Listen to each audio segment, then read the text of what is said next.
Corona संकट की बात कर लेते हैं। कोरोना संकट के बीच अब नए वेरिएंट ओमिक्रॉन ने चिंता बढ़ा दी है। दक्षिण अफ्रीका से शुरू हुए ओमिक्रॉन ने भारत में भी दस्तक दे दी है। भारत में ओमिक्रॉन के कुल 23 केस सामने आए हैं। कहा यह भी जा रहा है कि ओमिक्रॉन से तीसरी लहर भी आ सकती है। अब सवाल यह है कि क्या देश इसके लिए तैयार है। एबीपी न्यूज लगातार ये सवाल पूछ रहा है। मध्य प्रदेश में कितनी तैयारी है, ये बताने के लिए हमारे साथ खास मेहमान भी जुड़ने वाले हैं और उनसे भी बात करेंगे। वहाँ के स्वास्थ्य मंत्री थोड़ी देर में हमारे साथ जुड़ने वाले हैं, प्रभुराम चौधरी। लेकिन आपको देश में इस समय जो कुल केस है ओमिक्रॉन की, उनकी तादाद 23 हो गई है। बढ़ के 3 दिनों में ये केस 23 तक पहुँच गए हैं। तीसरी लहर की आशंका के बीच तमाम राज्यों ने अपनी अपनी तैयारी की हुई है। मध्य प्रदेश की सरकार भी ओमिक्रॉन से निपटने के लिए कितनी तैयार है, इसकी भी जांच परख हम करेंगे।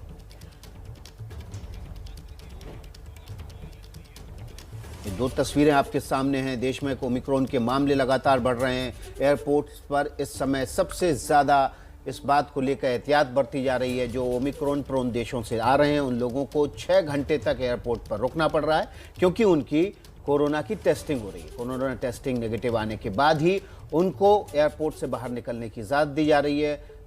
अगर पॉजिटिव आते हैं तो ऐसे लोगों को अगले कुछ दिनों तक क्वारंटीन रहना पड़ता है, उनका ट्रीटमेंट होता है।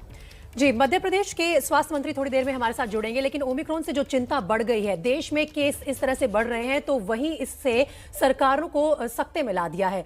तो चलिए एक नजर डालते हैं एक रिपोर्ट पर कि कैसे लापरवाही लोगों की तरफ से, सरकारों की तरफ से खत्म होने का नाम नहीं ले रही है। पीएम मोदी की आरटीपीसीआर रिपोर्ट देखिए। गृह मंत्री अमित शाह की आरटीपीसीआर की भी रिपोर्ट। कांग्रेस अध्यक्ष सोनिया गांधी की भी रिपोर्ट जारी। अभिनेत्री प्रियंका चोपड़ा क्या यहां कराने आई थी आरटीपीसीआर? ये पूरे सूची भी मैंने देखा और डेफिनेटली वहाँ पे जो डेटा एंट्री भी किए हैं और किसके द्वारा किया और कौन उनको करने के लिए बताए, इसके बारे में कंप्लीट जांच हम लोग करेंगे और इसमें एफआईआर दर्ज होगा। ये मामला बहुत सीरियस है। Not only in Karpi, remaining सारे पीएचसी, एपीएचसी सभी जगह में हम लोग जांच दल गठित करके पूरे जांच करेंगे। बिहार में अरवल जिले के करपी स्वास्थ्य केंद्र की तरफ से 27 अक्टूबर को जारी की गई इन आरटीपीसीआर रिपोर्ट पर बिहार की राजनीति गर्मा गई है। देश में सबसे फिसड्डी बिहार का स्वास्थ्य विभाग भ्रष्टाचार, हेराफेरी, उपकरणों की चोरी, जांच में धांधली और आंकड़ों की जालसाजी के लिए कुख्यात है। अब नीतीश सरकार ने टीकाकरण के आंकड़े बढ़ाने के लिए पीएम नरेंद्र मोदी, अमित शाह, सोनिया गांधी और प्रियंका चोपड़ा को भी ट्रिपल डोज वैक्सीन लगवा दी है। आरटीपीसीआर के लिए खुद जाना होता है, पहचान प्रमाण पत्र भी देना होता है। लेकिन सवाल है कि क्या बिहार के अरवल में ऐसे ही बांटी जा रही है आरटीपीसीआर रिपोर्ट? कोरोना को हराने के लिए सबसे जरूरी है वैक्सीन का सुरक्षा कवच, लेकिन मध्य प्रदेश के धार में तो हद हो गई। आरोप है कि यहाँ कोरोना वैक्सीन की सिर्फ 1 डोज लिए शख्स को भी दूसरी डोज का प्रमाण पत्र दे दिया गया। ये है धार में धर्मपुर नगर में रहने वाले अमजद पठान और नाजिया खान। अमजद और नाजिया को अभी सिर्फ वैक्सीन की 1 ही डोज लगी है, लेकिन वैक्सीन की दूसरी डोज लगाने का मैसेज आया। इनके नाम पर दोनों डोज के सर्टिफिकेट भी जारी हो गए। पहला डोज होगा 3 महीने हो गए हमारे को। किसको लगवा? मेरी बीवी और मेरे लड़के को। और कल मैसेज आता है कि आपको दूसरा डोज भी लग गया है, बाकी दूसरा डोज हमको लगा नहीं है। मुझे 8 सितंबर को पहला वैक्सीन लगा था और दूसरे वैक्सीन की तारीख अभी आने वाली थी, पर मुझे और मेरे भतीजे को फ़ोन पे पता चला कि वैक्सीन मुझे लग चुका है। उसका सर्टिफिकेट भी फ़ोन पे आ चुका है और दूधी में लगा है, जबकि मैं दूधी नहीं गई हूँ। अब कोशिश मामले की लीपापोती की हो रही है। बिना वैक्सीनेशन सर्टिफिकेट मिलना संभव तो नहीं है, पर अगर ऐसा हुआ है तो अपन उसमें उसकी जांच करवाते हैं। और दूसरा ये है कि अगर ऐसा हुआ है तो जैसे अपने कॉल सेंटर से पूछा जा रहा है कि आपने वैक्सीन लगा लिया, तो मिसअंडरस्टैंडिंग हुई हो सकता है ऐसा कि बोले वैक्सीन लगा लिया, पूछा है तो लगाया हो, ऐसा प्रूव हो सकता है। कहीं सिस्टम में गोलमोल तो कहीं ढीली ढाली व्यवस्था। ये तस्वीरें बिहार के मुंगेर में सदर अस्पताल की हैं। सदर अस्पताल में इसी साल 7 अक्टूबर को ये ऑक्सीजन प्लांट लगा था। पीएम केयर्स फंड से ये प्लांट लगाया गया था। प्लांट चालू है, लेकिन प्लांट से मरीजों के बेड तक ऑक्सीजन पहुंचाने के लिए अब तक पाइपलाइन नहीं बिछी है। तस्वीरें मीडिया के कैमरे में कैद हुई तो बहानेबाजी और टोपी ट्रांसफर शुरू हो गया। जो इंडोर के अंदर चारों तरफ पाइपलाइन बिछा दिया गया है, अब वहाँ से जोड़कर यहाँ मैनीफोल्ड में जोड़ना है। अब जो बना रहा है ठेकेदार बोला कि बहुत जल्दी हम ठीक कर देंगे, बहुत जल्दी हम जोड़ देंगे। जिम्मेदार विभागों और अधिकारियों का ये रवैया वाकई हैरान और परेशान करने वाला है। अगर यही हाल रहा तो कोरोना से जंग कैसे जीतेंगे हम? तो देखिए, सरकारें भी किस तरह से लापरवाह हो रही हैं ओमिक्रॉन के खतरे के बावजूद, ये पोल खोलती है हमारी ये रिपोर्ट। लेकिन अब सरकारों की जो तैयारी है उस पर बात करने के लिए सीधा चलते हैं मध्य प्रदेश के स्वास्थ्य मंत्री डॉक्टर प्रभुराम चौधरी के पास, जो इस वक्त हमारे साथ एबीपी रिपोर्टर में जुड़ रहे हैं। डॉक्टर प्रभुराम चौधरी, नमस्कार, स्वागत है आपका एबीपी न्यूज पे। सर, सबसे पहले मैं आपसे ये जानना चाहूंगी कि मध्य प्रदेश में अभी तक तो ओमिक्रॉन का कोई मामला सामने नहीं आया है, किस तरह की तैयारी है सरकार की वहां पर कि ओमिक्रॉन अगर डिटेक्ट हो भी जाए तो भी ये हाथ से आगे ना बढ़े बात?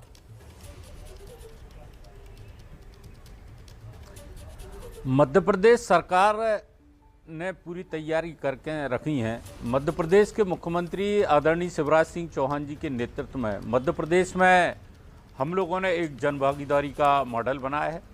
ज़िले में जो क्राइसिस कमेटियां बनाई हुई हैं, ब्लॉक लेवल पर बनाई हैं, पंचायत लेवल पर बनाई हैं, तो जनप्रतिनिधियों को, सामाजिक कार्यकर्ताओं को, धर्मगुरुओं को जोड़कर हम लोग जनता को जागरूक कर रहे हैं कि वो मास्क लगा कर रखें, दूसरा सोशल डिस्टेंसिंग का पालन करें और वैक्सीन जो है, वैक्सीन को दोनों डोज लग जाएं।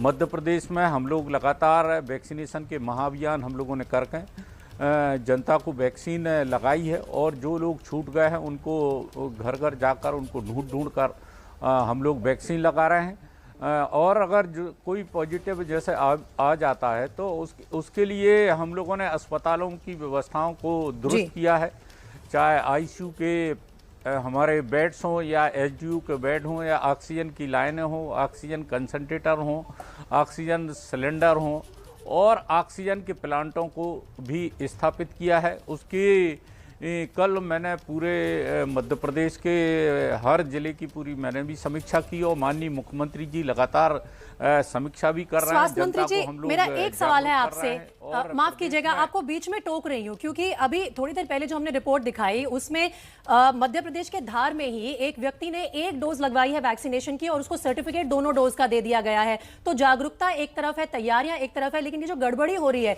इसका क्या करेंगे?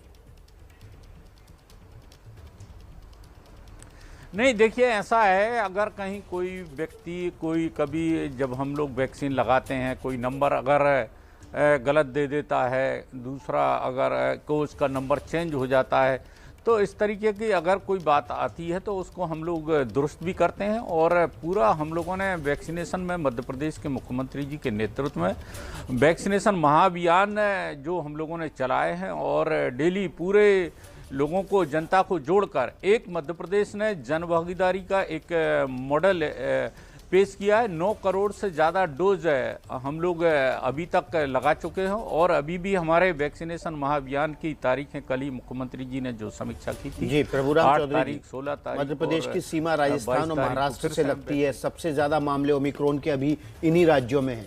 यहाँ से आने जाने वाले लोगों के लिए बॉर्डर पर क्या RT-PCR की व्यवस्था की गई है?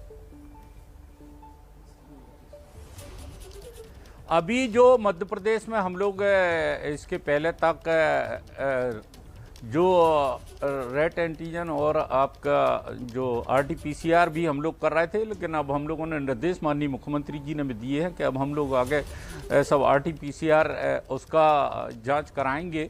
और पूरे मध्य प्रदेश में है हम लोगों ने जो टेस्टिंग है, टेस्टिंग को भी बढ़ाया है और पूरा ये भी अलर्ट भी जारी किया है कि जहाँ भी लोग अगर चाहे हमारे ट्रेन से आ रहे हैं या कहीं और से आ रहे हैं, इंटरनेशनल फ़्लाइट्स हैं जो हमारे यहाँ आते हैं, उनकी भी पूरा RT-PCR लिया जा रहा है और उनको हम लोग क्वारंटाइन भी कर रहे हैं। तो पूरी सतर्कता, सावधानी के लिए सरकार ने सभी नागरिकों के लिए और जनता को जागरूक भी कर रहा है। वो सरकार भी पूरी अलर्ट मोड में पूरी तरीके से सजग है और सारी व्यवस्थाएं और रोको टोको अभियान भी हम लोग चला रहे हैं। डॉक्टर प्रभुराम चौधरी जी, एक और सवाल यहाँ पे बड़ा ये खड़ा होता है कि मध्य प्रदेश एक बड़ा राज्य है और इससे पहले जिन भी राज्यों में ओमिक्रॉन डिटेक्ट किया गया है लोगों में, वहाँ पर जो अंतर्राष्ट्रीय ट्रैवल करके लोग आए हैं वो मिसिंग हो जाते हैं, गायब हो जाते हैं। तो मध्य प्रदेश में ऐसे लोगों को ट्रैक करने की क्या कोई सुविधा है, कोई मैकेनिज्म है जो आपने तैयार किया है कि कोई अगर बाहर से आए तो अपनी पूरी जानकारी दे और जब तक वो नेगेटिव ना हो जाए, 7 दिन तक क्वारंटीन ना काट ले, तब तक आप उसे देखेंगे?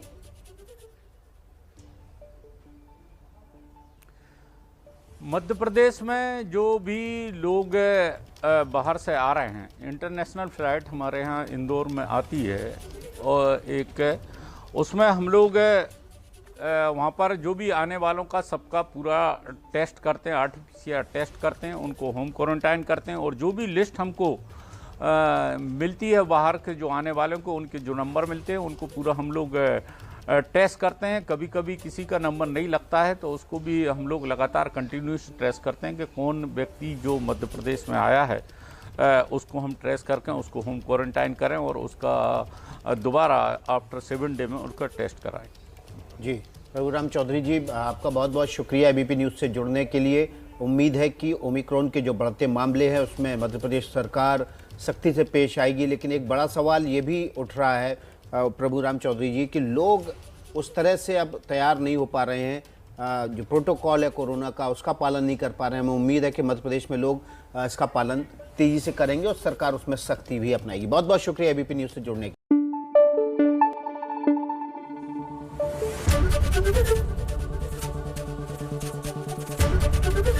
ABP न्यूज़ आपको रखे आगे।